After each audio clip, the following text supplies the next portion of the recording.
এই জীবন শেষ নয়, আর একটা জীবন আসবে। সেই জীবনের নাম কি? পরকাল। সেই জীবনের নাম কি? পরকাল।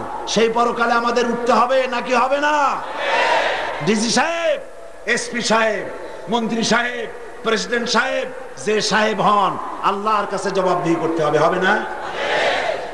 মিছিলের মধ্যে নেমে যেসব ম্যাজিস্ট্রেটরা অর্ডার দেন অহেতুক মানুষদেরকে পিটাবার জন্য, আপনি জানেন কে অপরাধী, সেই অপরাধীকে ধরেন না, নিরপরাধ লোকগুলিকে ধরে ধরে জেলখানায় পৌঁছায় দেন চাকরি বাঁচাবার জন্য। মনে রাখবেন, আল্লাহ আছেন, আল্লাহ আছেন না? আল্লাহ আছেন না?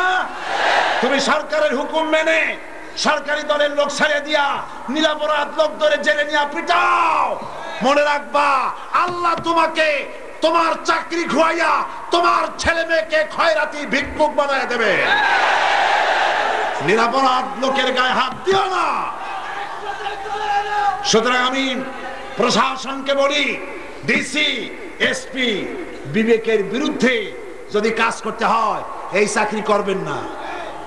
বিবেক, আপনার বিবেক কি বলে? নিরপরাধ লোকদেরকে অত্যাচার করা বিবেক আপনাকে বাধা দেবে। সরকারের কথা শুনতে গেলে যদি বিবেকের বিরুদ্ধে কাজ করতে হয়, অন্যায় পদক্ষেপ নিতে হয়, এমন চাকরি করার চাইতে পানের দোকানদারি করে খান। আমি আজ পরকালের জবাবদিহির জন্য এই বিশাল জনতাকে বলছি, কিয়ামতের দিন আপনি, আমি, প্রধানমন্ত্রী, প্রেসিডেন্ট আর রিকশাওয়ালা, কুলি মজুর, ঠেলাওয়ালা সকলকে কিয়ামতে আল্লাহর দরবারে উঠতে হবে, হবে না? হবে না? হবে। এই পৃথিবীতে রাষ্ট্রীয় কায়দায় কামানের গুলি মারিয়া যতই রাষ্ট্রীয় মর্যাদার সাথে দাফন করা হোক, প্রধানমন্ত্রী, প্রেসিডেন্ট জারি করো না কেন, আর্মি দিয়া সেলুট মারতে পারো, মরিয়া দেখো ফেরেশতারা কি দিয়ে সেলুট মারে, কি দিয়ে মারে, ভালোভাবে দেখতে পারবা।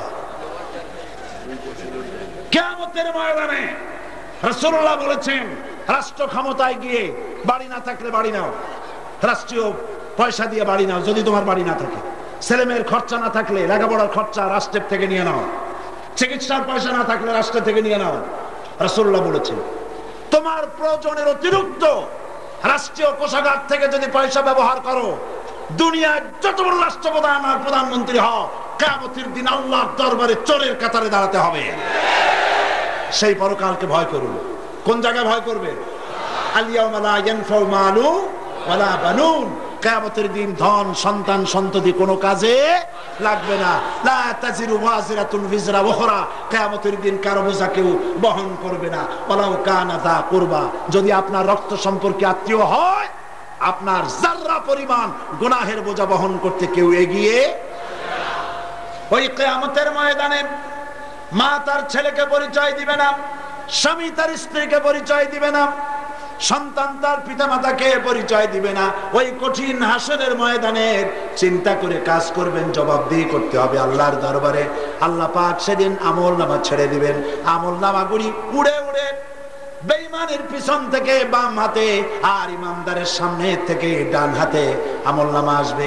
আমলনামা বেঈমান মুনাফিক হয়ে যারা মারা যাবে, ওই আমলনামা পড়ে তারা বলবে, মানে হাদাল কিতাব লা ইউগাদিরু সাগীরাতান ওয়ালা কাবীরাতান ইল্লা আহসাহা।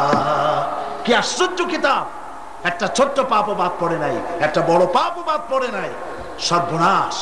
বলবে আল্লাহ এই সব পাপ আমি করি নাই, মিথ্যে কথা বলবে। আল্লাহর ভয়তে, জাহান্নামের ভয়তে মিথ্যে কথা বলবে। আল্লাহ পাক বলেন, আমি তখন কি করব? আল ইয়াউমা নাখতিমু আলা আফওয়াহিহিম ওয়া তুকাল্লিমুনা আইদিহিম ওয়া তাশহাদু আরজুলুহুম বিমা কানু ইয়াকসিবুন। আল্লাহ পাক জবান বন্ধ করে দিবেন, পারবেন না? আজকে মাইকের সামনে তুখর বক্তা মিথ্যে কথা এত বলে, শয়তান কানে আঙ্গুল দিয়ে দাঁড়ায় থাকে। এই জবান বন্ধ করে দিবেন আল্লাহ, পারবেন না? জবান বন্ধ, হাত কথা বলবে, পায় সাক্ষী দেবে, আর কোন উপায় থাকবে না। বান্দা তখন বলবে, রব্বানা আখরিজনা না'মালু সালিহান গায়রাল্লাযী কুননা না'মাল। আয় আল্লাহ একবার জমিনে পাঠাও, এইবার যদি জমিনে যেতে পারি ভালো ভালো কাজ করব, জিন্দেগিতে আর কোনো খারাপ কাজ করব না। আল্লাহ বলবেন আওয়ালাম নুআম্মিরকুম, তোমাকে আমি কি হায়াত দেই নাই? ভালো কাজ করলে অনেকেই করতে পারবে, তা যখন করে নাই, সুতরাং আজ আর দুনিয়ায় ফিরে যাওয়া যাবে না। আল্লাহ ফেরেশতাদেরকে অর্ডার করবেন ফাহাদুহুম ইলা সিরাতিল জাহিম। ফেরেশতারা এগুলার ধর আর জাহান্নামে নিক্ষেপ কর। নাউজুবিল্লাহ বলবেন না? আল্লাহ পাক এই অবস্থা থেকে আমাদেরকে হেফাজত করুন, বলেন আমিন। সেই পরকালকে ভয় করুন। আমলনামায় সব লিপিবদ্ধ হচ্ছে, যেমন এই ভিডিও ক্যামেরা দিয়ে সব ভিডিও করা হচ্ছে। আল্লাহর ভিডিও নাই? এইরকম ভিডিও যদি আল্লাহ মানুষের বুদ্ধি দিয়ে বানাইতে পারে, এই বুদ্ধিটা কার? এই জ্ঞানটা কার? দিছেন কারে? মানুষের দিছে। মানুষ যদি এরকম বানাইতে পারে, আল্লাহ এর থেকে সুপার কোয়ালিটির বানাইতে পারবে না? বলেন পারবে কিনা? আল্লাহ পাক আপনার আমার সমস্ত আচরণ, মুভমেন্ট, কথাবার্তা সব হেফাজত করবেন, রেকর্ড করবেন, এবং কিয়ামতের দিন সেই রেকর্ড আপনাকে পড়তে হবে, নিজের আমলনামা নিজেকেই পড়তে হবে। সুতরাং পরকালের জবাবদিহির ভয় সকলে যেন আমরা করতে পারি। ব্যবসায়ী ভাইরা ওজনে কম দিবেন না, খাদ্যে ভেজাল দিবেন না। যারা চাকরি বাকরি করেন তারা চাকরিতে সঠিকভাবে কাজ করুন। যারা শ্রমিক তারা শ্রমিকদের কাজ সঠিকভাবে দায়িত্ব পালন করেন। আর যারা মালিক, শ্রমিকদেরকে আপনার গোলাম মনে করবেন না। শ্রমিক আর মালিক ভাই ভাই, শ্রমিক আর মালিক, এর নাম ইসলাম। এর নাম কি? ইসলাম। রাসূলুল্লাহ বলেছেন গায়ের ঘাম শুকিয়ে যাওয়ার আগে শ্রমিকের ন্যায্য প্রাপ্য তাকে বুঝিয়ে দাও। সুবহানাল্লাহ। আর শ্রমিক যারা, তারা মনে করবেন না যে আমরা বুঝি দুনিয়ায় জন্মগ্রহণ করে বৃথা জন্মগ্রহণ করেছি। না, রিকশাওয়ালা, কুলি, ঠেলাওয়ালা, মজুর, বিভিন্ন শ্রমিক মজদুর যারা, তাদের ব্যাপারে রাসূলুল্লাহ বলেছেন আল কাসিব হাবিবুল্লাহ। যারা সহস্তে উপার্জন করে তারা আল্লাহর বন্ধু। তাও একটা সুবহানাল্লাহ কইতে পারলেন না? সহস্তে উপার্জনকারী আল্লাহর কি বন্ধু। তাই বলে যারা নামাজ পড়ে না, রোজা রাখে না, শ্রমিক, আল্লাহর বন্ধু হওয়া যাবে না। আল্লাহর বন্ধু হওয়ার জন্য নামাজ, রোজা যেগুলি প্রয়োজন, আল্লাহর ফরজ হুকুমগুলি মানতে হবে, তবে আল্লাহর বন্ধু হবে। পরকালের এই ভয় আল্লাহ যেন আমাদের সকলকে দান করেন, বলি আমিন। এবার আমি বলবো পুরুষ এবং মেয়ে লোকদের কথা, স্বামী এবং স্ত্রীর কথা। স্বামী এবং স্ত্রী উভয়ের হক আছে। স্বামীর উপরে স্ত্রীর হক আছে, স্ত্রীর উপরে স্বামীর হক আছে। যেমন নারী নির্যাতনকারী পুরুষ আছে এই সমাজে, অনুরূপ ভাবে পুরুষ নির্যাতনকারী নারীও আছে। আমি সেজন্য আপনাদের খেদমতে আরজ করতে চাই, সমস্ত ভাইদের বলতে চাই, যত পুরুষ ভাইরা আছেন আল্লাহর বান্দীদের সাথে সৎ ব্যবহার করবেন। আল্লাহ যেন তৌফিক দেয়, জোরে বলেন আমিন। সকলে বলেন আমিন। আল্লাহর বান্দীদের সাথে সৎ ব্যবহার করবেন, তাদেরকে মারপিট করবেন না। রাসূলুল্লাহ বলেছেন, আল্লাহর নবী বলেছেন, তোমার স্ত্রীকে দাসীর মতো পিটাও না। দাসীর মতো যদি তাকে পিটাও, পরবর্তী রাত্রে তার কাছে যেতে তোমার শরম করবে না। রাসূলুল্লাহ বলেছেন, আল্লাহর নবী বলেছেন, খবরদার আপনারা আপনাদের স্ত্রীদেরকে অত্যাচার করবেন না। মা বোনদের বলি, আপনার স্বামী আপনার উপরে মর্যাদাবান, অধিকার সমান, কিন্তু মর্যাদার দিক থেকে স্বামীর মর্যাদা স্ত্রীর থেকে অনেক বেশি, এটা মনে রাখবেন। নবীজি বলেছেন, আল্লাহর নবী বলেন, কোন স্ত্রী লোকের এই অবস্থায় যদি মউত হয় যে তার স্বামী তার উপরে সন্তুষ্ট ছিল, রব্বুল আলামিন কিয়ামতের দিন তাকে জান্নাত দান করে দিবেন। তিরমিজি শরীফের হাদিস, একবার আল্লাহর নবী এক পাহাড়ি এলাকা থেকে যাচ্ছিলেন। পাহাড়ের ভিতর থেকে এক উট বেরিয়ে এসে, পাহাড়ি এলাকা থেকে এক উট বেরিয়ে এসে নবীজির কদম মোবারকের উপরে চুমা দিল। সাহাবায়ে কেরাম বললেন, ইয়া রাসূলুল্লাহ, উটের কি সৌভাগ্য সে আপনাকে সেজদা দিল। আপনি যদি আমাদেরকে অনুমতি দিতেন আমরা আপনাকে সেজদা দিতাম। হুজুর বলেন, না, আমি যদি মানুষকে আরেকজন মানুষকে সেজদা দেওয়ার জন্য যদি পারমিশন দিতাম, তাহলে আমি দুনিয়ার সব স্ত্রীদেরকে তার স্বামীকে সেজদা দিতে বলতাম। তিরমিজি শরীফের হাদিস। মা বোনেরা, স্বামীকে অত্যাচার করবেন না, বিরক্ত করবেন না, গালাগালি করবেন না। স্ত্রীরা ভালো স্বামী নষ্ট করে ফেলে, আবার ভালো স্বামী খারাপ স্বামীকে ইচ্ছে করলে ভালো বানাইতে পারে। বল আলহামদুলিল্লাহ। অনেক সময় স্বামী কম কামাই করে, রোজগার করে কম, একই বেতনে আর এক বন্ধু চাকরি করে। এই বন্ধু হালাল ভাবে কাজ করে, বাম হাতের ইনকাম করে না। বাম হাতের ইনকাম বোঝেন তো? চট্টগ্রাম এগুলি করে টরে না। আমাদের ইনকাম, এই ভালো স্বামীর বউ বলে যে তুমি কি চাকরি করো গো? তোমার বন্ধু একই বেতন পায়, বাড়িতে ফ্রিজ আছে, টিভি আছে, এসি আছে, ডিসি আছে, কি না আছে, আর তোমার কি আছে? কিচ্ছু নাই, খালি একটা ফকিরউদ্দিন মোল্লা। এই প্রত্যেক দিন গুতাতে গুতাতে এই ভালো মানুষটা শেষ পর্যন্ত বউরে খুশি করার জন্য প্রত্যেক দিন দেখে মুখ হাড়ির মতো একেবারে কালো, না পাইয়া এই ভালো স্বামীটা নষ্ট হয়ে যায়, ঘুষ খাওয়া আরম্ভ করে। ঠিক কিনা? মা বোনেরা, আপনার স্বামীকে ভালো রাখুন। অন্যায় পথে বেতন যদি পায় হালাল ভাবে 5,000 টাকা, আর যদি অন্যায় ভাবে 25,000 টাকাও মাসে কামাই করে, বরকত হবে না। রুজি এক জিনিস, বরকত আলাদা জিনিস। হারাম ভাবে 50,000 টাকা যারা কামাই করেন, বরকত নাই। 50,000 টাকা মাসে ইনকাম হয়েছে, কিন্তু দেখা গেল কি ছেলের পেটে অসুখ, মেয়ের পেট ব্যথা, স্ত্রীর মাথায় ব্যথা, একটা গইরায় আর একটা খাড়ায় আছে, কয় তোর কি? কয় আমার কলেরা। তোর কি? কয় আমি মরবো।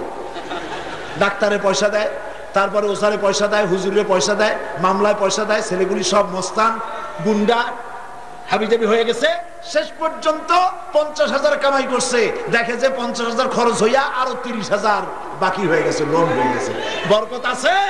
বরকত নাই। হালালে বরকত আছে, হারামে বরকত নাই। কুত্তায় বাচ্চা হয় কয়টা?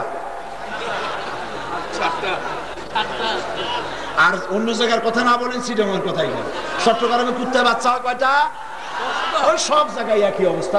সর্বোচ্চ 10টা, 20টা, 7টা, 20টা বোধহয় হয় না, 7টা, 5টা, 10টা, 15টা হয়। কারণ হচ্ছে কুত্তার তো কোনো পরিবার পরিকল্পনা নেই, পাইকারি দরে বাচ্চা হয়। যত কুত্তার বাচ্চা হয়, এইগুলি সব যদি বাইসা থাকতো, চট্টগ্রামে হাঁটতে পারতেন? রিক্সা চালাইতে পারতেন? পায় পায় কুত্তার জ্বালায় অস্থির হয়ে যেতেন। কিন্তু কুত্তা কি বাঁচে? যেমন জন্মের হওয়া হয় তেমন জন্মের মরা মরে। গাভীর বাচ্চা হয় কয়টা বছরে? কয়টা? তারপরে মুসলমানরা যা জন্মের খাওয়া খায়, কুয়াতুল মুসলিমিন, বদ্দার হাটের গোশত মানুষেরা খুব কেনে আর জন্মের মতো খায়। হ্যাঁ, এই যে গরু একটা করে বাছুর দেয় বছরে, এই গরু মানুষের জন্মের খাওয়া খাইয়াও তারপরে গরুর অভাব আছে? অভাব নাই। কারণ কি? কুত্তা হারাম, বরকত নাই। গাভী হালাল, তাই তাতে বরকত হয়েছে। আমার দেশে 2 শ্রেণীর ভিক্ষুক আছে। কয় শ্রেণীর ভিক্ষুক? অশিক্ষিত ভিক্ষুক আর শিক্ষিত ভিক্ষুক। অশিক্ষিত ভিক্ষুক কারা? অশিক্ষিত ভিক্ষুক রাস্তায় পথে ঘাটে কাজ কাম পারে না, হাত ভাঙ্গা, পাও ভাঙ্গা, চোখ নাই, কান নাই, নাক নাই, কত কিছু নাই, আল্লাহর রাস্তায় খয়রাত চায়। এ হলো এক রকমের ভিক্ষুক। আর এক রকমের ভিক্ষুক বিএ পাস, এমএ পাস, সরকারের অফিসে, সরকারের চেয়ারে বসা, এয়ার কন্ডিশনে বসা, সেইখানে বসে জনগণের সেবা করা তার দায়িত্ব। সেবা নিতে আসছে জনগণ, বসতেও বলে না, আর তাকে ইজ্জত করে না। খাড়া খাড়া তার কাছ থেকে চাইয়া 5,000, 10,000, 2 লাখ, 5 লাখ ঘুষ আদায় করে। এরা শিক্ষিত ভিক্ষুক। মনে রেখো, সরকারি অফিসার সব খারাপ আমি বলবো না, অনেক ভালো ভালো অফিসার আছে। কোন আলহামদুলিল্লাহ। আমার জানা শোনাও, নাম বলবো না, এমন অফিসারও আছে। এই বাংলাদেশের একজন সচিব, যিনি বাংলাদেশ ব্যাংকের যিনি গভর্নর ছিলেন, তারপরে অর্থ বিভাগের সচিব ছিলেন, আমি রাজস্ব রেভিনিউ বোর্ডের চেয়ারম্যান ছিলেন একজন, এবং একজন রাষ্ট্রপ্রধানের দুর্নীতির কমিটির আহ্বায়ক ছিলেন। যে সমস্ত পোস্ট তিনি হোল্ড করেছেন, দৈনিক 15 থেকে 20 লক্ষ টাকা ইনকাম করা কোনো ব্যাপার না। সেই লোক আর আমি আরো কয়েকজন লোক রাবেতা আলম ইসলামের মেহমান হয়ে মক্কা শরীফে গেছিলাম। কথায় কথা আসছে, তার এক মেয়ে একটা চিঠি লিখেছে, মিনায় বসে সেই চিঠিটা পাওয়া গেল। তিনি আমাকে চিঠিটা পড়তে দিলেন। দেখলাম তার মেয়ে চিঠি লিখছে, আব্বু, হজের সব খরচ করার পর যদি তোমার কাছে টাকা বেঁচে থাকে, তাহলে ইমিটেশনের একটা ম্যাচ করা একটা সেট আমার জন্য কিনে নিয়ে এসো। যদি পয়সা বাঁচে, ইমিটেশনের, সোনার না, গেছে কিন্তু সোনার দেশে। আমি অবাক হলাম। তিনি চিঠিটা পড়ে বললেন, আমাকে ভাইয়া বলে ডাকেন, বললেন, ভাইয়া, আমার কাছে এরকম কোনো পয়সা নাই যা দিয়ে আমি এটা নিতে পারি। ইমিটেশনের জিনিস, সোনার জিনিস নয়, রূপারও নয়। তার বোর জন্য একটা জায়নামাজ কেনার পয়সা তার কাছে ছিল না, অথচ এত বড় বড় পদ হোল্ড করেছেন। এরকম অফিসারও বাংলাদেশে আছে, আলহামদুলিল্লাহ। এরকম বড় বড় অফিসার বাংলাদেশে আছে, এরকম দারোগা আছে, এসপি আছে, ডিসি আছে, আলহামদুলিল্লাহ। কিন্তু কিছু সংখ্যক লোক আছে যারা ওই জায়গায় বসে জনগণকে কষ্ট দেয়। যারা টাকা আপনারা দেয়, ঘুষের টাকা দেওয়ার সময় একটু হাসে, সেই হাসিটা খুব কষ্টে হাসি, তৃপ্তির হাসি না। মানুষ কানতে গিয়ে যদি হাসে দেয় তখন অবস্থাটা কি হয়? ভেটকি দেওয়ার মতো। ওই রকম একটা কষ্ট হাসি হেসে টাকাটা দিয়ে বলে, স্যার একটু দেখবেন। হ্যাঁ দেখবো। তারপরে দিয়ে দিল। বাইরে এসে কয় কি জানেন, আল্লাহ আমার এতগুলা টাকা এই শয়তানি নিল, ওর গোষ্ঠী সুদ্ধা খয়রাতি বানায় দিও। আমার সরকারি অফিসারেরা সমস্ত অফিসারদেরকে বলবো, খবরদার ঘুষ খাইও না, ঘুষ খাওয়ার জাহান্নামের আগুন খাওয়া সমান। এরপর আমি সাংবাদিকদের কথা বলবো। সাংবাদিক ভাইয়েরা জাতির বিবেক। সাংবাদিক ভাইরা কি? জাতির বিবেক। আমি সর্বপ্রথম অন্তরের অন্তঃস্থল থেকে মোবারকবাদ জানাই ওই সব সাংবাদিকদেরকে যারা এই চট্টগ্রাম তাফসীরুল কোরআন মাহফিলের এই আওয়াজ লক্ষ লক্ষ মানুষের মধ্যে সীমাবদ্ধ ছিল, কিন্তু তারা কষ্ট করে পত্রিকায় ছাপাইয়া সারা বাংলাদেশের মানুষের কাছে পৌঁছায় দিয়েছেন। যে সব সাংবাদিকরা কষ্ট করে, তাদেরকে মাহফিলের পক্ষ থেকে আন্তরিক মোবারকবাদ জানাই। বলেন আলহামদুলিল্লাহ।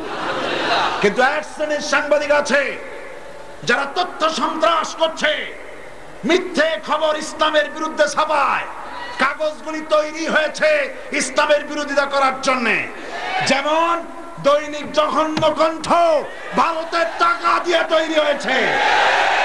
ভারতের বাঁদরেরা এই পত্রিকা চালায়।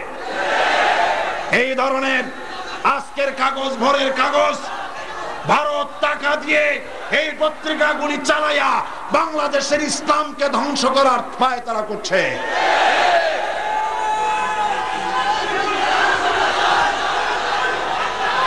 মুসলমান ভাইরা, তথ্য সন্ত্রাসে এরা আলেমদের বিরুদ্ধে প্রত্যেক দিন এদের পত্রিকায় আলেমদের বিরুদ্ধে কিছু না কিছু আছে। আছে কিনা? মসজিদের বিরুদ্ধে থাকবে, আলেমের বিরুদ্ধে থাকবে, পীরেদের বিরুদ্ধে থাকবে, মুসলমানদের বিরুদ্ধে থাকবে, কোরআনের বিরুদ্ধে থাকবে। প্রত্যেক দিন তাদের কাজই হচ্ছে ইসলামের বিরোধিতা করা। এই তথ্য সন্ত্রাসে আপনারা বিশ্বাস করবেন না। ইসলামী আন্দোলনের নেতাদের কাছে যাতে লোক না আসে, সেই জন্য কি চেষ্টাই না তারা করে। চেষ্টা করে না?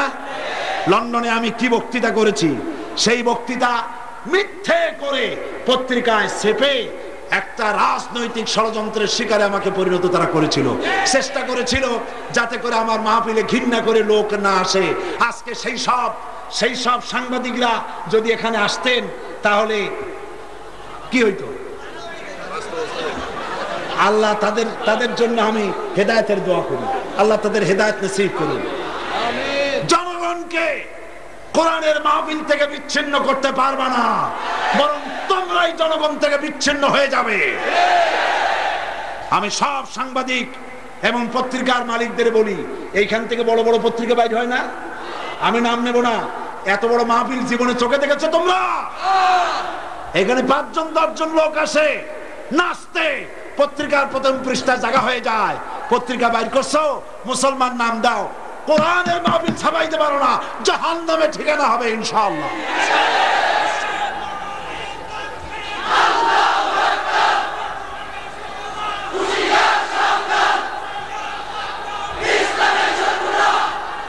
আজ শিক্ষকদের দায়িত্ব রয়েছে।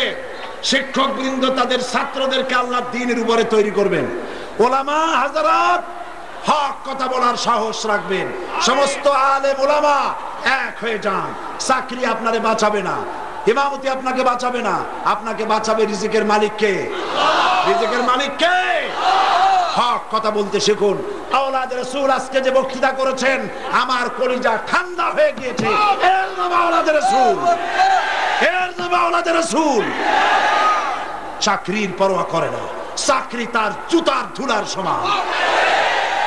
হক কথা বলতে হবে। হক কথা যারা বলে না তারা শয়তান, বোবা শয়তান, শয়তান নাখলাস, তারা বোবা শয়তান। তারা কি? দেখুন আওলাদের রাসূল নাম ধরে আমাদের দেশে ভারত থেকেও কিছু লোক আসে, তাও আওলাদের রাসূল, আর আমাদের সামনেও আওলাদের রাসূল। ভারতের বাবরি মসজিদ যখন ভাঙা হলো, ওই আওলাদের রাসূল বাংলাদেশে যখন আসে, আমি বলেছি বাপের বেটা যদি হন ভারতে কথা কন। বাবরি মসজিদের ব্যাপারে তো কিছু বলতে পারলেন না।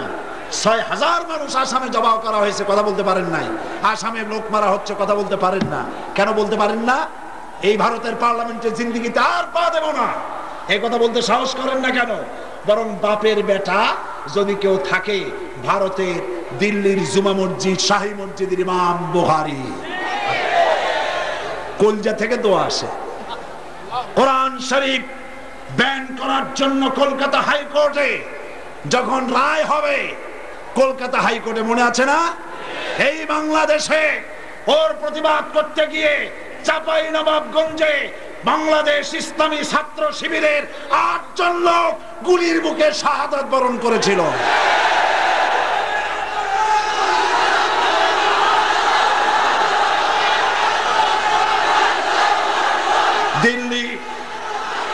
দিল্লি জুমা মসজিদে ইমাম বুখারী দিল্লির জুমা মসজিদে দাঁড়িয়ে জুমার দিনে খুতবা দিলেন। ভারত সরকার শুনে রাখো, এই ভারতে মুসলমানেরা ৮৫০ বছর এই দেশ শাসন করেছে। এই দেশের কুতুব মিনার আমরা বানিয়েছি, এই দিল্লির জুমা মসজিদ আমরা বানিয়েছি, এই তাজমহল, শীষমহল, দেওয়ানি আম, দেওয়ানি খাস, ময়ূর সিংহাসন, ভারতে মানুষ যা দেখতে আসে সব মুসলমানদের তৈরি করা। আজ সেই ভারতে যদি কোরআন শরীফ ব্যান করা হলো, এই কথা যে জজ, যে বিচারপতি উচ্চারণ করবে, সেই বিচারপতিকে আমি পায়ের তলে চেপে ধরে বাম হাত দিয়ে তার জিহ্বাটা টেনে ছিঁড়ে ফেলে দেব। এর নাম সাইয়েদ, এর নাম আওলাদ রাসূল, এর নাম নায়েব রাসূল, এর নাম আলেম। সেই রকম আলেম হতে পারবেন কিনা? সেরকম আলেম হতে পারবেন কিনা? আল্লাহ পাক তৌফিক দান করুন। সবাই বলি আমিন, সকলে বলেন আমিন। জাতি আজ এক ক্রান্তি লগ্নে পৌঁছে গেছে। ও আমার জাতি, আমি সকলকে আহ্বান জানাই আল্লাহর দ্বীনের পথে, কোরআনের পথে, ইসলামের পথে। বাংলাদেশে আজ যদি ইসলাম প্রতিষ্ঠিত না হয়, তাহলে কিয়ামতে আল্লাহর কাছে আমরা দায়ী হয়ে যাব। আমি সকলকে বলবো আল্লাহ পাকের এই দ্বীনের দিকে আগুয়ান হওয়ার জন্য। আমি মোনাজাতের দিকে এগোচ্ছি। এখন দাঁড়ানো ভাইয়েরা, যত মানুষ দাঁড়ানো, সব দাঁড়ানো মানুষেরা বসে পড়ুন। সমস্ত দাঁড়ানো মানুষেরা আমার কথা যারা শুনতে পান, সমস্ত মুসলমান সবাই বসে পড়ুন, কেউ দাঁড়িয়ে থাকবেন না। এত বড় মোনাজাত আর কোথায় পাবো? আর কোথায় পাবো? আল্লাহ যেন আজকে দোয়া করার তৌফিক দেন, বলেন আমিন। সবাই বলেন আমিন। বসে আর মহব্বতের সাথে, যার কপালে মোনাজাত নাই তাকে তো আমি মোনাজাত করাইতে পারবো না। এত বড় মাহফিল, দোয়া কবুল হবে। আওলাদ রাসূল বসে আছেন, কত আল্লাহর ওলি আলেম ওলামা বসে আছেন। আল্লাহ যেন দোয়া মঞ্জুর করেন, বলেন আমিন। সবাই জিকির করেন লা ইলাহা ইল্লাল্লাহ।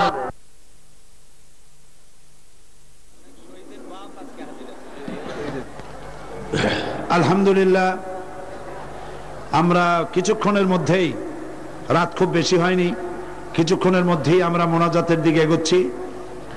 আপনারা এতক্ষণ ধরে 5 দিন ধরে আমরা কোরআনের কথা আল্লাহ পাক আমাদের শোনাচ্ছেন, জাতিসত্তাকে টিকায় রাখার কথা, ইমানের কথা, স্বাধীনতার কথা, সার্বভৌমত্বের কথা, জাহান্নাম থেকে বাঁচার কথা, জান্নাতে যাওয়ার কথা আল্লাহ আমাদেরকে শোনাচ্ছেন। আমরা বলি আলহামদুলিল্লাহ, আমরা বলি আলহামদুলিল্লাহ। আপনারা ইসলামী ছাত্র শিবিরের যেসব তরুণ যুবক শাহাদাত বরণ করেছে, দোয়া করুন আল্লাহ যেন তাদেরকে জান্নাতুল ফেরদাউস নসিব করে নেন। সঙ্গে সঙ্গে মা বোনদেরকে বলবো, আপনারা আপনাদের মেয়েদেরকে ইসলামী পথে পরিচালিত করার জন্য ইসলামী ছাত্রী সংস্থা নামে একটি সংগঠন আছে, যারা কলেজ, স্কুলে, হাই স্কুলে যারা ইসলামী আন্দোলন করে যাচ্ছে, আপনারা আপনাদের মেয়েদেরকে ইসলামী ছাত্রী সংস্থায় তাদের সাথে জড়িত হয়ে কাজ করার জন্য অনুপ্রাণিত করবেন এবং তাদের একটি ম্যাগাজিন আছে যেটার নাম সুবহে সাদিক, মহিলাদের প্যান্ডেলে পাওয়া যায়।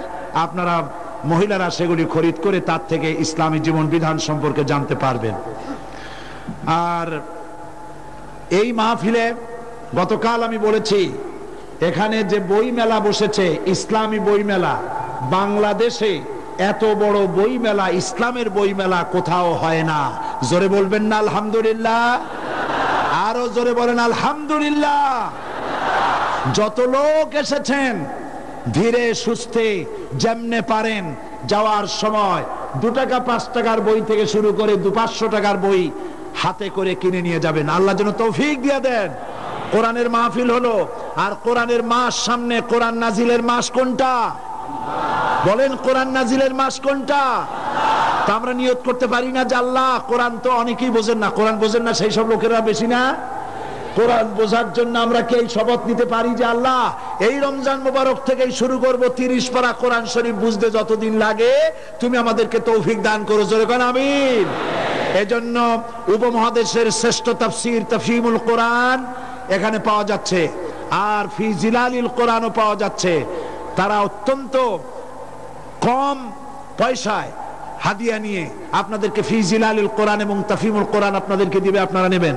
এবং আজকে ভিড়ের কারণে যারা নিতে পারবেন না, আগামী কাল বেলা 2টা পর্যন্ত সমস্ত বুক স্টল খোলা থাকবে, যাতে করে আপনারা সকলেই কোরআন শরীফের তাফসীর, ইসলামী সাহিত্য কিনতে পারেন। জোরে কোন আলহামদুলিল্লাহ। এই বই যত এসেছে ঢাকা থেকে, কেউ যেন বই ফেরত না দেয়। আপনারা সকলে বই কিনবেন, ইসলামের বই, কোরআন শরীফের তাফসীর, হাদিস শরীফ, ইসলামী সাহিত্য, সবাইকে আল্লাহ কেনার তৌফিক দিন। জোরে কোন আমিন। এরপরে ইসলামী সমাজ কল্যাণ পরিষদের সম্মানিত সভাপতি মাওলানা শামসুদ্দিন সাহেব আপনাদের সামনে বলেছেন, এই বিশাল প্যান্ডেল, মাইকিং, লাইটিং, পানি, উজুর ব্যবস্থা ইত্যাদি, পোস্টার, হ্যান্ডবিল ইত্যাদি করতে গিয়ে প্রচন্ড খরচ তাদের হয়েছে। 21 লক্ষ টাকা বাজেট, মাত্র 7 লাখ টাকা আসছে। তাহলে 1/3 আসছে, 2/3 বাকি। আমি আজকে আপনাদের কাছে আশা করব আপনারা প্রাণ খুলে ইসলামী সমাজ কল্যাণ পরিষদকে সাহায্য করবেন। আল্লাহ যেন তৌফিক দান করেন, বলেন আমিন। যারা ব্যবস্থা করেছেন আর বিদ্যুতের যারা ব্যবস্থা করেছেন তাদের জন্য দোয়া। হ্যাঁ, আমার মনে আছে, দোয়া তো করবই, আজকে তো শুধু দোয়াই হবে ইনশাআল্লাহ। বলেন ইনশাআল্লাহ। আপনারা এই কাজটা করবেন। আর সবশেষে আমি জানতে পারলাম জননেতা জনাব শাহজাহান চৌধুরী সাহেব আমাকে স্লিপ দিলেন।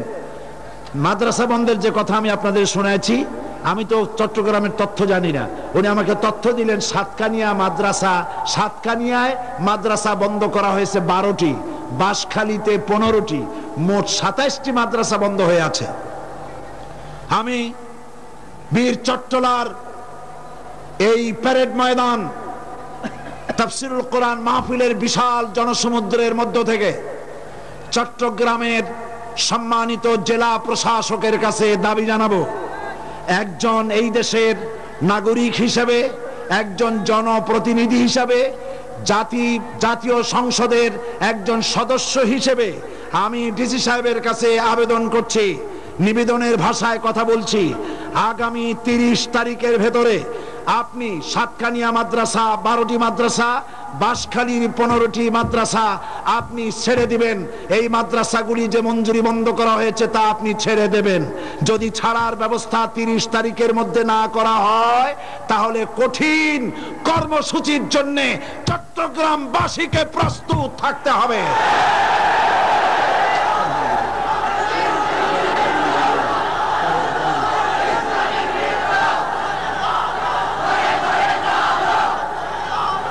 আমরা এই দেশের নাস্তিক মুরতাদদের পরামর্শে পরিচালিত সরকারের মাদ্রাসা বন্ধ করার ষড়যন্ত্র কিছুতেই মেনে নেব না।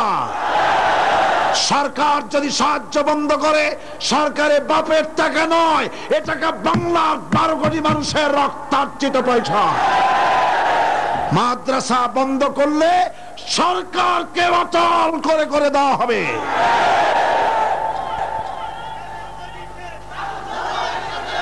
আজ আমি সরকারকে হুঁশিয়ার করে দিতে চাই, আগুন নিয়ে খেলা করবেন না, একটি মাদ্রাসা বন্ধ করবেন না, কোন আলেম ওলামা গ্রেফতার করবেন না।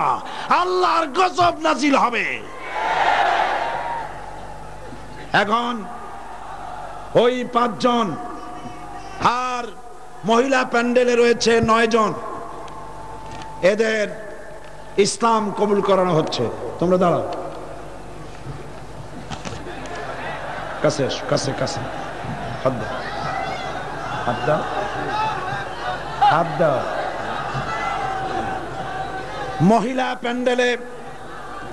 মহিলা প্যান্ডেলে যেসব যে 9 জন বোনেরা আছেন, আমি এখানে যা উচ্চারণ করছি আপনারা তা উচ্চারণ করুন। লা ইলাহা ইল্লাল্লাহু মুহাম্মাদুর রাসূলুল্লাহ। আল্লাহ ছাড়া কোনো ইলাহ নাই, মাবুদ নাই, উপাস্য নাই। মুহাম্মদ সাল্লাল্লাহু আলাইহি ওয়াসাল্লাম আল্লাহর প্রেরিত রাসূল। আশহাদু আন লা ইলাহা ইল্লাল্লাহু ওয়াহদাহু লা শারীকা লাহু ওয়া আশহাদু আন্না মুহাম্মাদান আবদুহু ওয়া রাসূলুহু। আমি সাক্ষ্য দিচ্ছি আল্লাহ ছাড়া কোনো ইলাহ নাই, মাবুদ নাই, উপাস্য নাই। তিনি এক, তিনি একক, তার কোনো অংশীদার নেই। আমি আরো সাক্ষ্য দিচ্ছি মুহাম্মদ সাল্লাল্লাহু আলাইহি ওয়াসাল্লাম আল্লাহর বান্দা এবং তার প্রেরিত রাসূল। সকলকে বলো আসসালামু আলাইকুম। ওখানে দাঁড়াও, 9 জন রয়েছেন মহিলা প্যান্ডেলে, তারা আমাদের বোন, আর এরা হচ্ছে আমাদের তাওহীদবাদী ভাই। একটু আগেই তারা ছিল মুশরিক, এখন আমাদের তাওহীদপন্থী ভাই। আমাদের মধ্যে সকলেই আমরা গুনাহগার, কম বেশি বাচ্চাগুলি বাদে, আর বাকি সব কম বেশি সকলেই গুনাহগার। রাসূল করিম সাল্লাল্লাহু আলাইহি সাল্লামের হাদিস অনুযায়ী এরা যখন পড়েছে, মুখে পড়েছে আর মনে মনে একে উচ্চারণ করেছে, এর সত্যতা ঘোষণা করেছে, অর্থ ব্যাখ্যা সহকারে বিশ্বাস করেছে, এখন এদের পেছনের সমস্ত গুনাহরাশি আল্লাহ রাব্বুল আলামিন মাফ করে দিয়েছেন। আমার পাশে যারা দাঁড়ানো তারা মাসুম, এই মুহূর্তে তারা মাসুম, বেগুনাহ আল্লাহ করে দিয়েছেন। এই বিশাল লক্ষ লক্ষ জনতার পক্ষ থেকে ইসলাম কবুল করার কারণে, এই লক্ষ জনতার পক্ষ থেকে আমি তাদের বুকে আগে আলিঙ্গন করে ইসলামে স্বাগত জানাচ্ছি।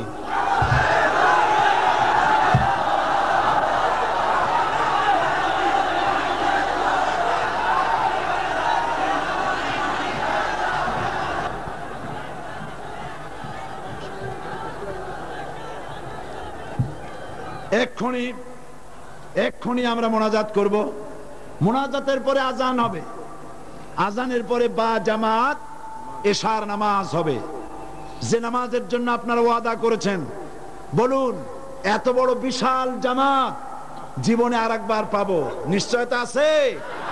কোনো নিশ্চয়তা নাই। আমি আপনাদেরকে নামাজের আহ্বান জানাচ্ছি, এশার নামাজ বা জামাত আদায় করে যাবেন।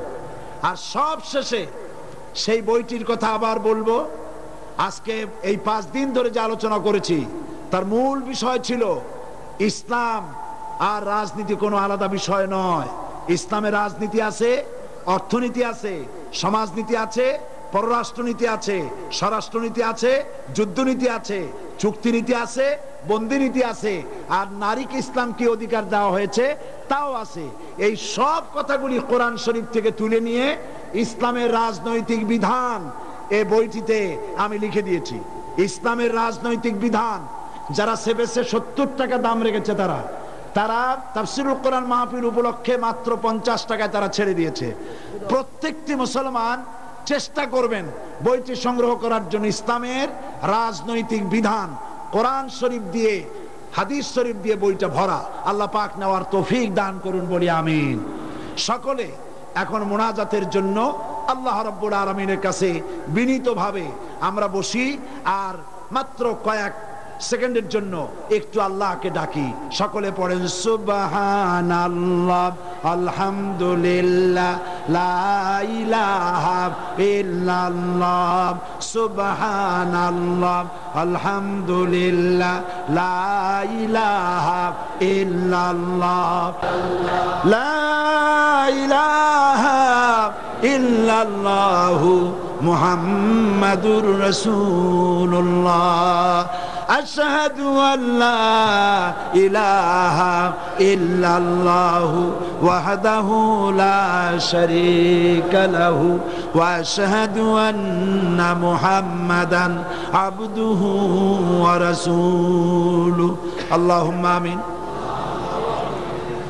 রব্বানা যালামনা আনফুসানা ওয়া ইন লাম তাগফির লানা وترحمنا لنكونن من الخاسرين। সবাই পড়েন আমার সাথে দরদ দিয়ে, রব্বানা যালামনা আনফুসানা ওয়া ইন লাম তাগফির লানা ওয়া তারহামনা লানাকুনান্না মিনাল খাসিরিন। রব্বানা যালামনা আনফুসানা ওয়া ইন লাম তাগফির লানা ওয়া তারহামনা লানাকুনান্না মিনাল খাসিরিন। আয় আল্লাহ রব্বুল আলামিন, লক্ষ লক্ষ নরনারী 5 দিন ব্যাপী কোরআন শরীফের তাফসীরের মাহফিলের আলোচনা শুনে আজকে বড় আশা নিয়ে, বুক ভরা আশা নিয়া, আয় আল্লাহ এতিমের মতো, ভিক্ষুকের মতো, কাঙ্গালের মতো গুনার বোঝা মাথায় নিয়ে তোমার দরবারে হাত তুলেছি। রব্বুল আলামিন, এই 5 দিন ধরে আমি গুনাহগার, আমি যা আলোচনা করেছি, আমি মানুষ। আয় আল্লাহ, আমার আলোচনায় যদি কোনো ভুল হয়ে থাকে, আল্লাহ দয়া করে আমারে তুমি মাফ করে দাও। ভুল কোনো কথা যদি বলে থাকি, আল্লাহ তোমার বান্দাদের স্মৃতি থেকে তা মিটাইয়া দাও। আয় আল্লাহ, এই 5 দিনে যারা আলোচনা করেছেন, আয় আল্লাহ এই 5 দিনে যত জিকির হয়েছে, তেলাওয়াত হয়েছে, দরুদ শরীফ হয়েছে, রব্বুল আলামিন সব টুকুন দয়া করে বিশ্ব নবী রাহমাতুল্লিল আলামিন জনাবে মুহাম্মাদুর রাসূলুল্লাহ সাল্লাল্লাহু আলাইহি সাল্লামের রূহ মুবারকে পৌঁছায়া দাও। রব্বুল আলামিন तमाम अंबिया अलैहिमुस सलाम, साहबाए किराम, अज़वाजे मुतहरात, ताबीन, ताबे ताबीन, सिद्दीकीन, शुहदा, सालिहीन, आइम्माए मुस्ताहिदीन, उलमाए मुतक़द्दिमीन, उलमाए मुताखिरीन, मोमिन मोमिनात, तमाम पृथ्वीर माटिर नीचे যারা শুয়ে আছে, আল্লাহ দয়া করে সকলকে সকলের রূহের পরে সওয়াব পৌঁছায়া দাও।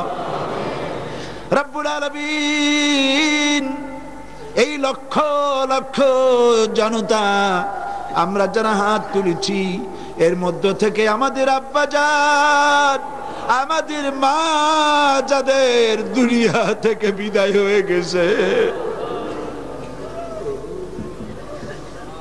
আল্লাহ আমাদের আব্বা কত কষ্ট করেছেন আমাদের জন্য। গরিব মানুষ ছিলেন, কষ্ট করে লেখাপড়া শিখাইছেন, কত আদর করেছেন। ওই আব্বা দুনিয়া থেকে বিদায় হয়ে গেছে, হাসরের ময়দান ছাড়া তো দেখা হওয়ার উপায় নাই। রব্বুল আলামিন, আমাদের আব্বা যাদের মারা গেছে, আল্লাহ তাআলা দয়া করে কবরটাকে জান্নাতের টুকরা বানায়া দাও, তার জিন্দেগীর গুনাহগার তাকে মাফ করে দাও। রব্বুল আলামিন, এবার মনে পড়লো মায়ের কথা, একটা অক্ষর মা, আর মনে হয় তামাম দুনিয়ার মধু এই কথাটার সাথে জড়িত। আমাদের মধ্য থেকে মা যাদের মারা গেছে, আল্লাহ গো মায়ের কবরটাকে জান্নাতের টুকরা বানায়। কত কষ্ট করেছেন, 10টি মাস ধরে সন্তানকে পেটের মধ্যে ধারণ করেছেন, খাইতে পারেন নাই, সন্তান পেটে আছে বলে খেতে পারেন নাই, ঘুমাতে পারেন নাই, আর পেটের মধ্যে থেকে সন্তান হাঁটু দিয়া মাথা দিয়া গুতা বেরোচ্ছে।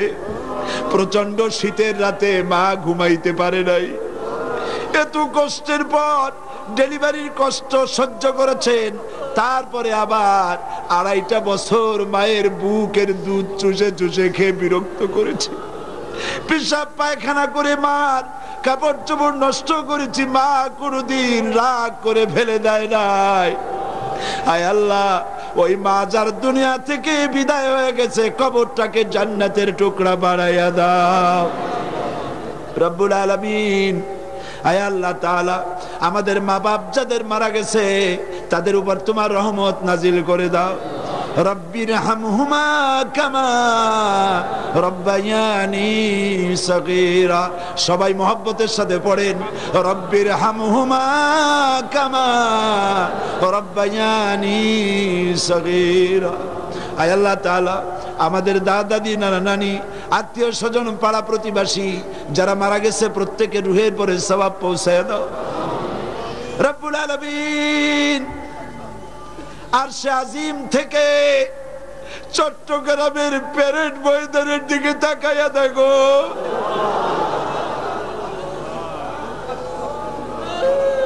এতগুলি মানুষ।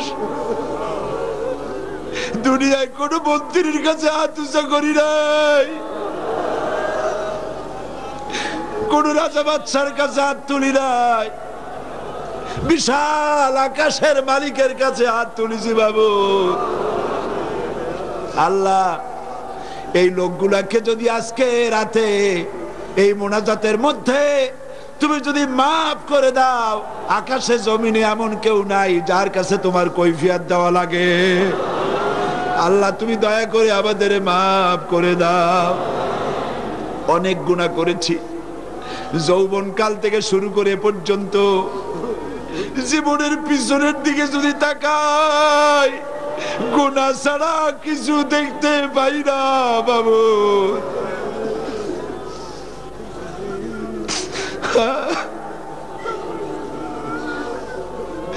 গুনাহ মাপ চাই। আয় আল্লাহ, মানুষ কেমনে জাহান্নামের আগুনে জ্বলবে, আমরা জাহান্নামের আগুনে জ্বলতে পারবো না মাবুদ। জাহান্নামের আগুন আমাদের জন্য হারাম বানায়া দাও। আল্লাহুম্মা আজিরনা মিনান নার। সবাই পড়েন আল্লাহুম্মা আজিরনা মিনান নার, আল্লাহুম্মা আজিরনা মিনান নার। আল্লাহ, আমরা জাহান্নামে চলতে পারবো না মাবুদ, জাহান্নাম আমাদের জন্য হারাম বানায় দাও রব্বুল আলামিন। এইভাবে যদি মায়ের কাছে দাঁড়ায়া কোন সন্তান যদি মা মা বলে কাঁদতে থাকে, এমন নিষ্ঠুর মা নাই যে কোলে দাঁড়িয়ে পারে। মায়ের চাইতে লক্ষ কোটি গুণে মায়া তোমার বেশি। আল্লাহ, তোমার এই বান্দা বান্দিগুলি রহমতের কোলে উঠায় নাও বাবু।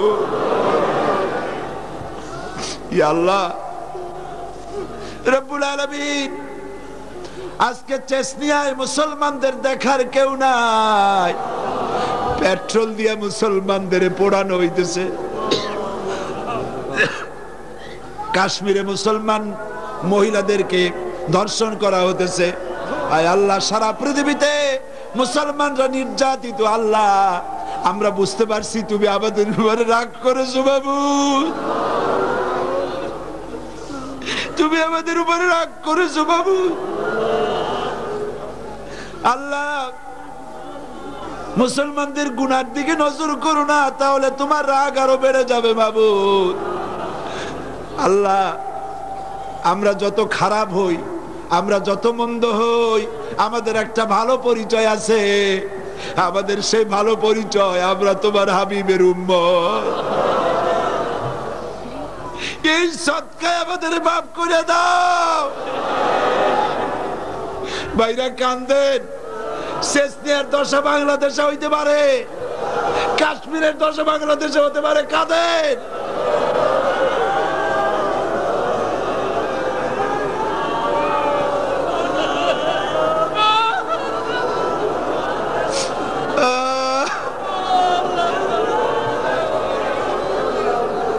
রব্বুল আলামিন এই মাহফিলে মাওলানা শামসুদ্দিন সাহেব, আয় আল্লাহ তুমি তার চোখ নিয়ে গেছো, আল্লাহ তুমি মাওলানা শামসুদ্দিনের উপরে রহমত নাজিল করো।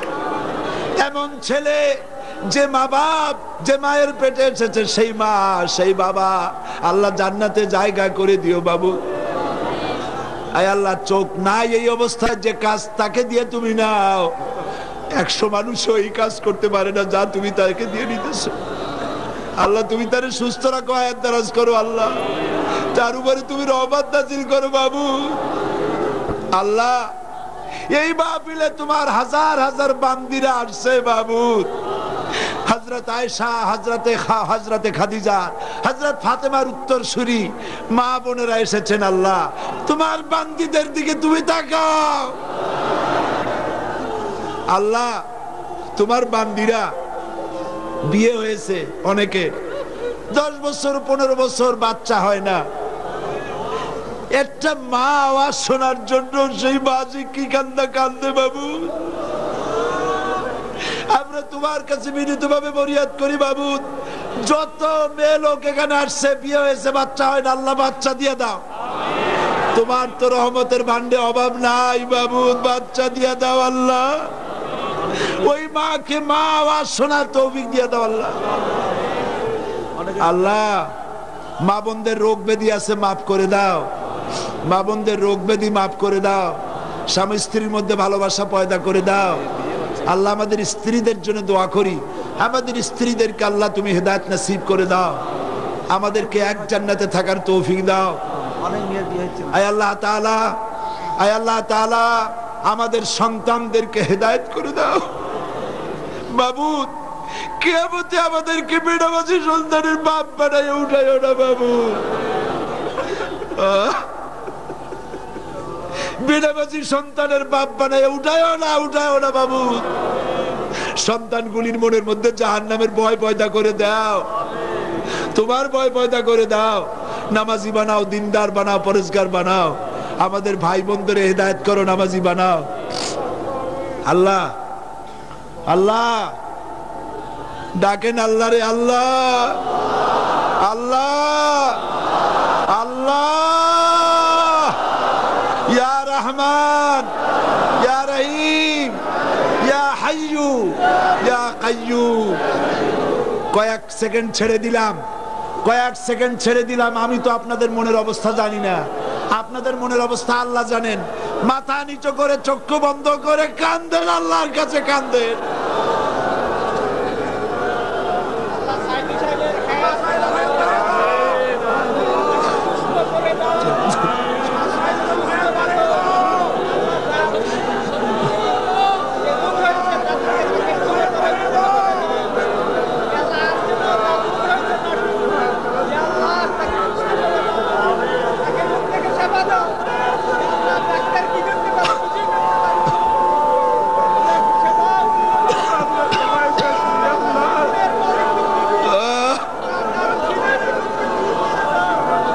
আল্লাহ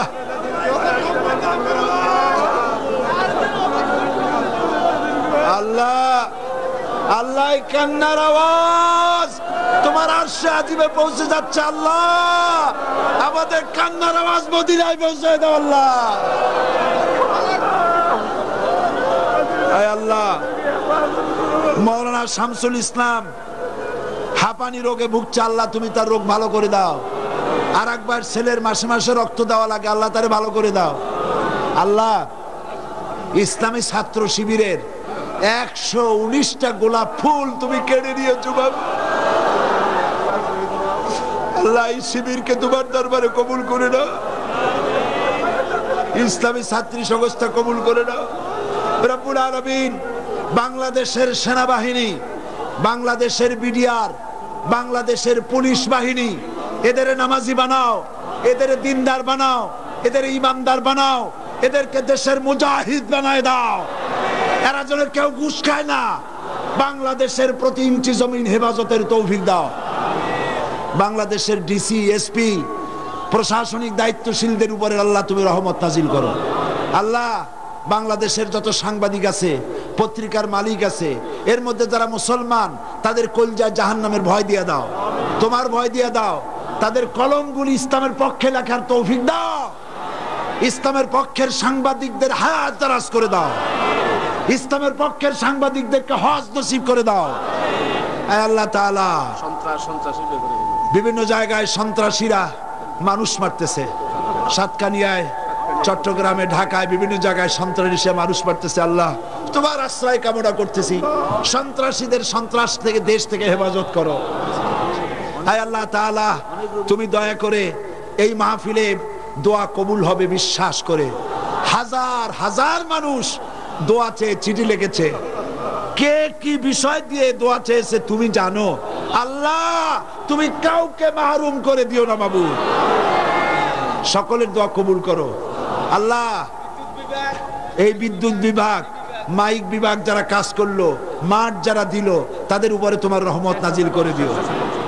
আল্লাহ স্বেচ্ছাসেবকরা 5টা দিন খাটতে খাটতে চেহারা কালো হয়ে গেছে, রাত নাই, দিন নাই, ঘুম নাই, এত কষ্ট করেছে। আল্লাহ এই স্বেচ্ছাসেবক গুলিকে আল্লাহ বেহেশতে জায়গা করে দিও। আল্লাহ দিনের মুজাহিদ বানায় দিও রব্বুল আলামিন। এই মুহূর্তে দোয়া করতেছি, মনে পড়ে গেল বাইতুল শরীফের হুজুরের কথা। আল্লাহ বড় ভালো মানুষ ছিলেন, পীরেদের মধ্যে এত ভালো পীর আমি জীবনেও দেখি নাই বাবু। বাইতুল শরীফের হুজুরকে জান্নাতুল ফেরদাউস নসিব করে দিন। হযরত মাওলানা আব্দুল আহাদ আল মাদানী আওলাদে রাসূল আমাদের জন্য নিয়ামত ছিল। আল্লাহ তার কবরটা জান্নাতের টুকরা বানাই দিও। এখন আমাদের এই মঞ্চে আওলাদে রাসূল বসে আছেন, আল্লাহ তুমি তার হায়াত দারাজ করে দিও। আল্লাহ তুমি তার গলা আরো বলিষ্ঠ করে দিও, এই দেশের হাদি বানায় দিও। আল্লাহ তার বলিষ্ঠ কণ্ঠ দিয়ে শিরক আর বিদআত নির্মূল করে দিও। আল্লাহ আয় আল্লাহ আমাদের আরেক মুরব্বির কথা মনে পড়লো, ইসলামী আন্দোলনের মুরব্বী, আমাদের পিতৃতুল্য মুরব্বী আব্বাস আলী খান। কত ভালো মানুষ ছিলেন আল্লাহ, যার ব্যাপারে একটা ড্রাইভারও কোনো কথা বলে না, অফিসের একটা লোকও তার ব্যাপারে কোনো আজে বাজে কথা বলে না। এমন মানুষটি তুমি নিয়ে এনেছো বাবু। আব্বাস আলী খান আল্লাহ জান্নাতুল ফেরদাউসে জায়গা করে দিও রব্বুল আলামিন। ইসলামী সমাজ কল্যাণ পরিষদের সাথে জনাব তাহের সাহেব আছেন, মুবির সাহেব আছেন, অধ্যক্ষ আবু তাহের সাহেব আছেন, শাহজাহান চৌধুরী সাহেব আছেন। আমি অনেকের নাম মনে আসতেছে না। আল্লাহ তোমার এই বান্দাগুলির প্রতি তোমার রহমত নাজিল করে দিও। আল্লাহ আল্লাহ তাআলা তাদের দ্বীনের খেদমত বাড়াই দিও আর বেশি। আল্লাহ হাত নামাতে তো ভয় করতেছে, দোয়া কবুল করছো কিনা আল্লাহ। আল্লাহ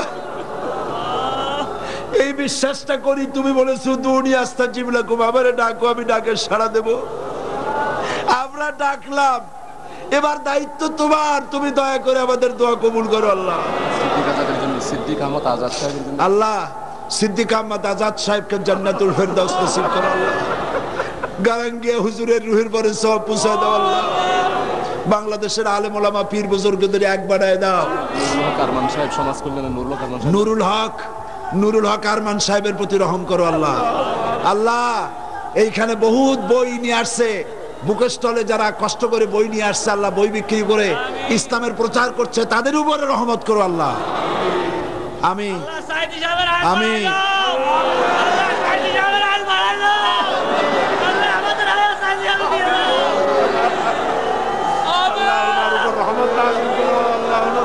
আমি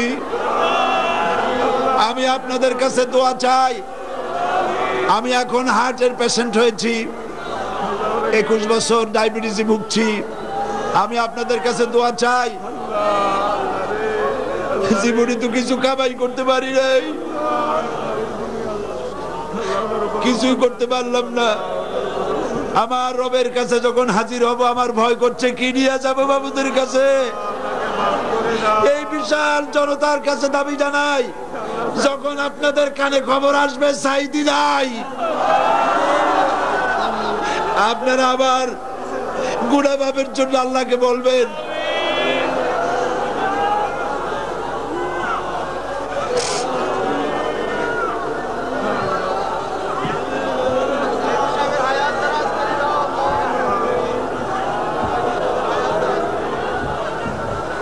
আল্লাহর একটা দোয়া করি, আল্লাহ আমরা জানি তুমি তো সেই সত্তা যার কাছে না চাইলে সে বিরক্ত হয়, তুমি তো আমাদের সেই আল্লাহ। আর একটা দোয়া করি, সেই দোয়াটা হলো এই, সারা জীবন আমরা কাবাকে কেন্দ্র করে তোমারে সেজদা করছি, কিন্তু অনেকেই তো কাবা চোখে দেখে নাই বাবু। এই মাহফিলে যত লোক এসেছে মুসলমান নারী পুরুষ, জীবনে একবার কাবা চোখে দেখাও। আর রাসূলুল্লাহকে জীবনে আল্লাহ তুমি দয়া করে স্বপ্নে দেখাও। দোয়া কবুল করো মাবুদ। আমি আপনাদের কাছে আর একটা দোয়া করি, আর একটা দোয়া চাই, আপনারা দয়া করে আমার বড় ছেলেটার জন্য দোয়া করে আল্লাহ যেন তার কোরআনের খাদেম বানায়, তার মধ্যে আল্লাহ ইলমে লদুন্নি যেন দান করে দেন, তাকওয়া এবং ইখলাস দান করে দেন, কোরআনের খাদেম যেন বানায় দেন, এবং আমাদের প্রত্যেকের ছেলে মেয়েকে আল্লাহ রাব্বুল আলামিন যেন আলেমে দ্বীন বানায় দেন। আল্লাহ আয় আল্লাহ তাআলা, আমাদের প্রিয় জন্মভূমি বাংলাদেশে মাদ্রাসা বন্ধ করতেছে, আল্লাহ তুমি দয়া করে সরকারকে হেদায়েত নসিব করে দাও। বাংলাদেশে কোরআনের শাসন চালু হয়েছে, এই দৃশ্য আমাদের চোখে দেখার তৌফিক দাও। আর একটা দোয়া করি আল্লাহ, সেই দোয়াটা হলো এই মাহফিলে শুধু জামাত ইসলামী, শুধু তাবলিগের লোক আসছে, পীর মুরিদের লোক আসছে, আমরা তো বিশ্বাস করি না। এই মাহফিলে আওয়ামী লীগের লোক আছে, বিএনপির লোক আছে, জাতীয় পার্টির লোক আছে। আল্লাহ তোমার কাছে একটা দরখাস্ত করি, যত পার্টির লোক এখানে আসছে, আমার ওই সব পার্টির নেতা এবং কর্মী ভাইদেরকে একটা কথা বোঝার তৌফিক দিয়া এই মাহফিল থেকে বিদায় করো। সেটা হলো এই, তারা যেন বুঝতে পারেন যে বাংলাদেশে মানুষের তৈরি করা আইন দিয়া শান্তি হবে না, শান্তি হবে কোরআন আর হাদিস দিয়া। এই কথাটা সবাইরে বোঝার তৌফিক দাও বাবু। আল্লাহ আমার দেশে রাজনৈতিক শান্তি দাও। আমরা সব দেখছি, কিন্তু কোরআনের আইন দিয়া দেশ চলে কেমনে চোখে দেখি নাই বাবু। এই কোরআন আর সুন্নাহ দিয়া দেশ পরিচালিত হচ্ছে, এই দৃশ্য আমাদের চোখে দেখার তৌফিক দান করে দাও। ربنا تقبل منا إنك أنت السميع العليم وتب علينا إنك أنت التواب الرحيم سبحان ربك رب العزة عما يصفون وسلام على المرسلين والحمد لله رب العالمين واجعل آخر كلمة عند الموت لا إله إلا الله محمد رسول الله.